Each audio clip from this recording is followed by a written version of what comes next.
have a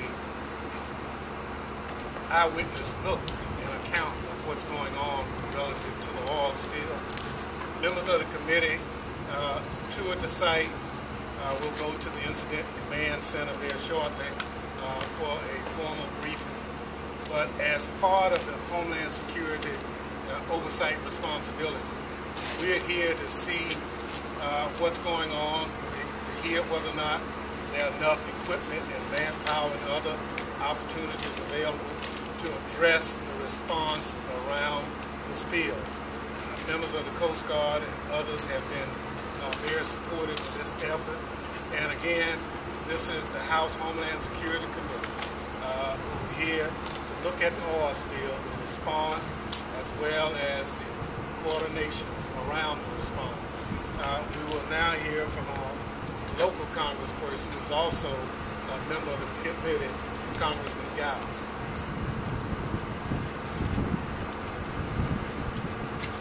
Can you lower that a little? Or here, there you go. Well, thank you very much, Mr. Chairman, for your support. I'd like to personally thank the committee members who are here. I believe that the more support we can receive from congressional members, the better it is for the people of Louisiana and the Gulf regions. There are a number of issues that we have been trying to push in order to address as well as one is the accelerated revenue sharing for Louisiana. The other is to allow partial drilling, which will preserve jobs in Louisiana, but at the same time provide the administration time to do the review and implement the safety procedures that we need to do. And third, to look at a long-term redevelopment of this area economically and psychologically, because thousands of people are suffering, hundreds of businesses at the coast and across the and the potential impact to this area from the oil spill to the moratorium can devastate the economy of this wonderful state. So with that, again, I'd like to thank the administration for much of their work in the past six weeks, and I thank all the members that are here to show support for our story. Congressman Gow, one question. While you guys were flying today, the federal judge said he would issue a ruling by Wednesday morning on whether to issue an injunction on the moratorium. Could you talk about how important is it to get that injunction on the moratorium and let drilling resume? Well, I believe that we have to play a balance between safety and preserving jobs. The issue of safety, as we can see from the Deepwater Horizon, is of extreme importance, and we must approach deep sea drilling with caution.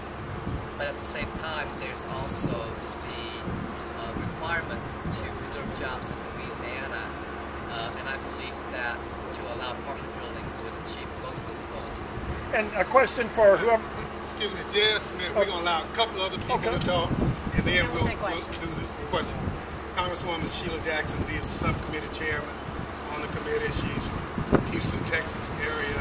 Petrochemical is an important part of the economy of her district. Congresswoman Jackson.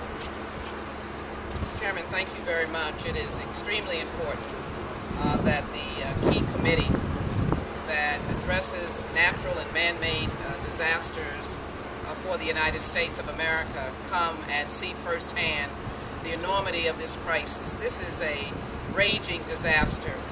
It is beyond comprehension, and it is obviously continuing, and it is spreading.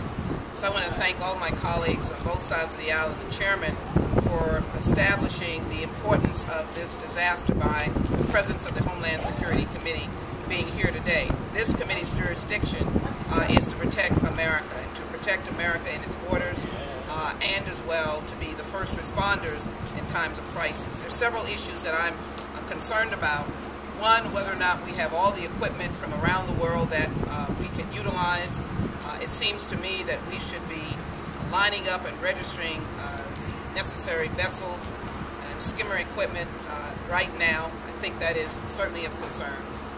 It is also a concern, what I hear from my community in Houston, that the ability to have technology vetted and utilize seems to be very challenging. And although I'm very grateful to the utilization of a famous advocate, Kevin Costner, I don't think you should be required to be an Oscar recipient, Hollywood actor, for BP to pay attention to you. There are many others who have sophisticated technology that have been delayed, have been directed to somewhere else, and have been just not utilized. And as I listen to Congressman Gow, every aspect of technology should be utilized.